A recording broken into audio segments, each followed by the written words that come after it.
3.0 ampere. So if you're going to recall the formula for this energy stored in an inductor, we have U. Yes, this is the one that I pointed out earlier. So U is equal to 1/2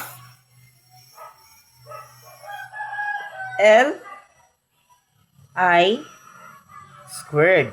Okay, so U, we're going now to substitute the values. 1/2,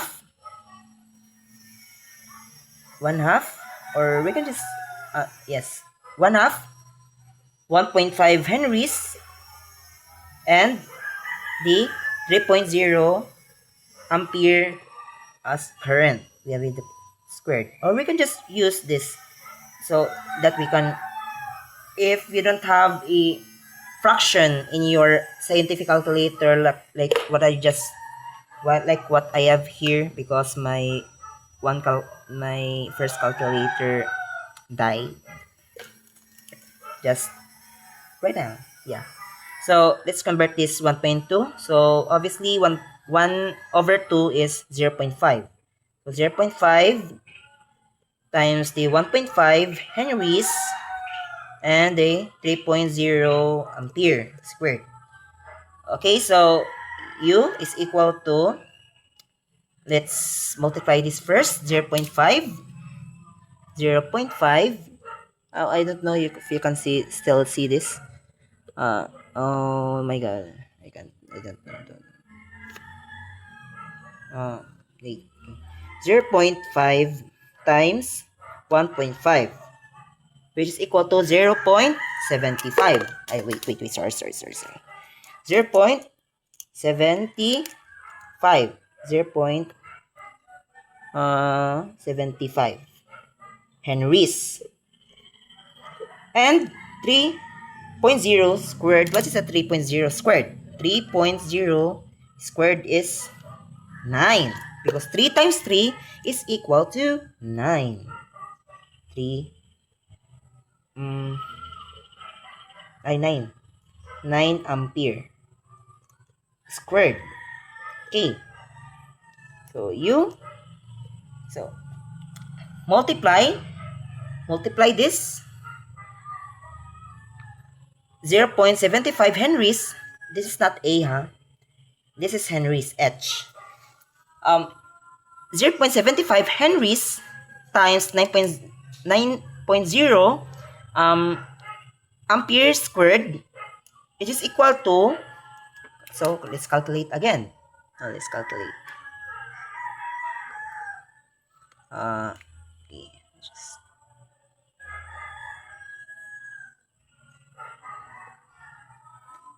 we have some technical errors here.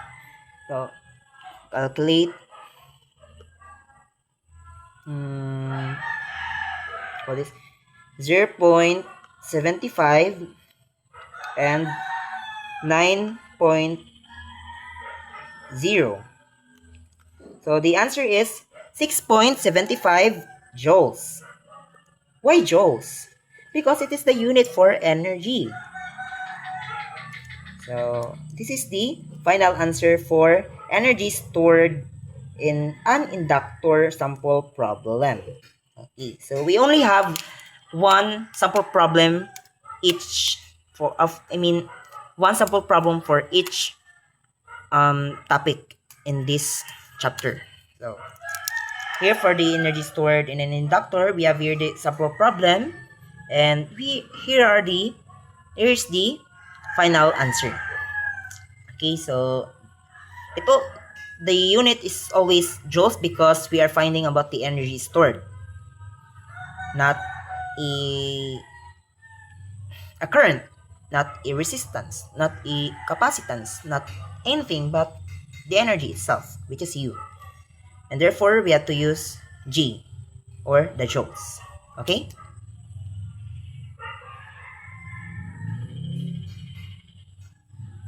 Now, we are done with energy stored in an inductor. So now let's proceed with the magnetic energy density. So let me just write here the magnetic energy density. Magnetic energy density. So, yes, magnetic energy density. So, we have here the sample problem. The magnetic field inside a coil is 0.60 Tesla. Find the magnetic energy density in vacuum. Again, this is the sample problem. The magnetic field inside the coil is 0.60 Tesla. The magnetic energy, find the magnetic energy density in vacuum. So we have here the given, which is the magnetic field is equal to 0.60 Tesla, and this is just the given. This is just the given, okay, in our sample problem. So what is the formula? The formula is U, or the magnetic energy, is equal to, it is the density, it is a magnetic charge density variable.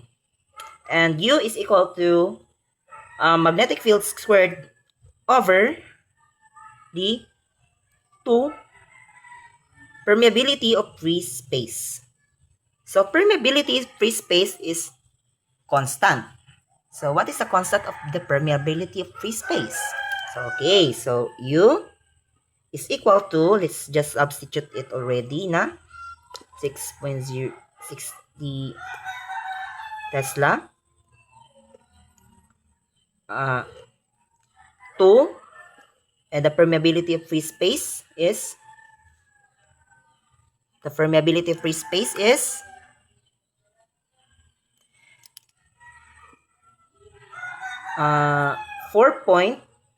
pi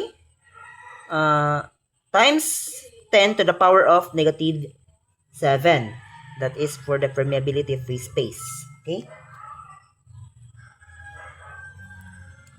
Permeability of free space, that is the the constant.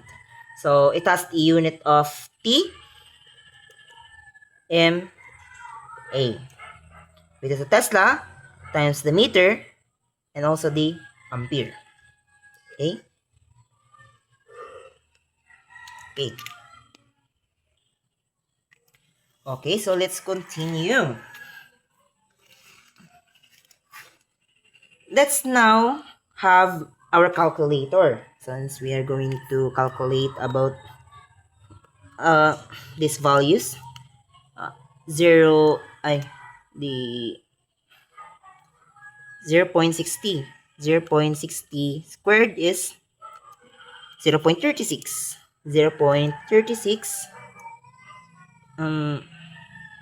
Tesla squared. Yes, Tesla squared. And 2 times the 2 times 4 pi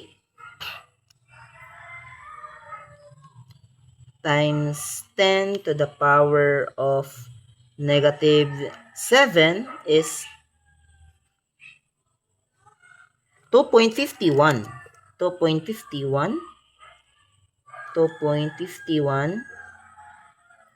times 10 to the power of negative 6 TMA. U is, okay, so we can now have this divided na. Okay, so 0.36 divided by 2.51 times negative 6. So 1 for 1.43 times 10 to the power of negative 7 joules per meter, a cubic meter. This is the final answer. This is the final answer. 1.43 times 10 to the power of negative 7 joules per cubic meter. Alright. This is for the magnetic energy density. Alright, so now let's proceed with another problem for another topic.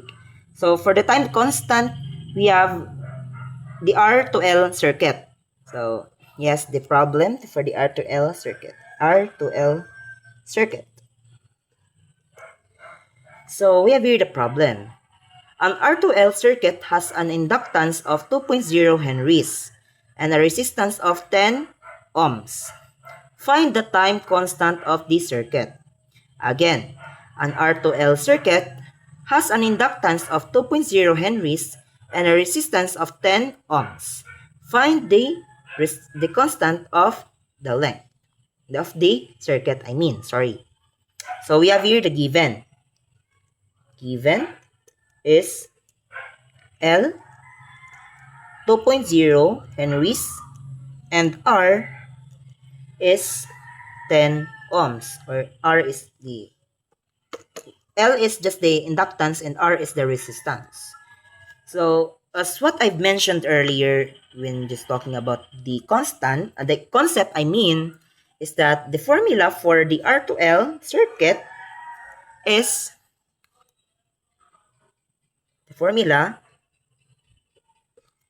the time constant is equal to the inductance over the resistance. So we can now have this substituted. Time constant is equal to the 2 henries and 2 ohms. Time constant is equal to, we can use calculator for this. There's no need for us to use a calculator actually, because if you're going to mano-mano, 10 square 2, then divide 0, 0, 10. Okay, so 2. Let's bring that to 0 to 20 divided by 10 is equal to 2. 2 times 10 is equal to 20. So answer is 0.2. So the answer is 0.2.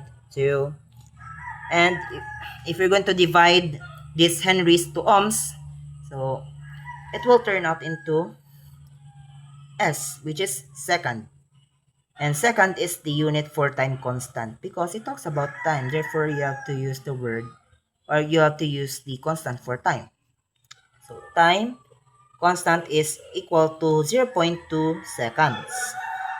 This is the final answer for this problem. Okay.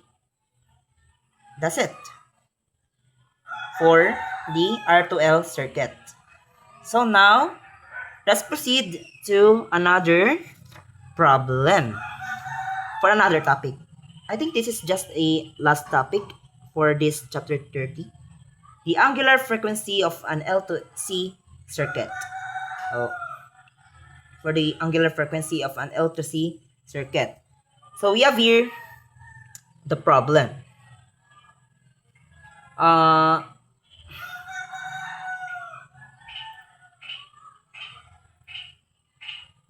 We have here the problem. For the L to C, an L to C circuit has an inductance of 0.50 inductance henry, 0.50 henries, and the capacitance of 8.0 microfarad. Okay, so we are not talking about the resistor here. Now we are talking about the capacitance. Okay, so so the tripod has tilted. Sorry for that. Okay, oh my god, sorry.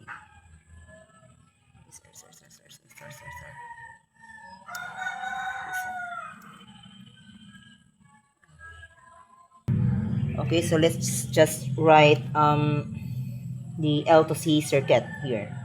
L to C circuit.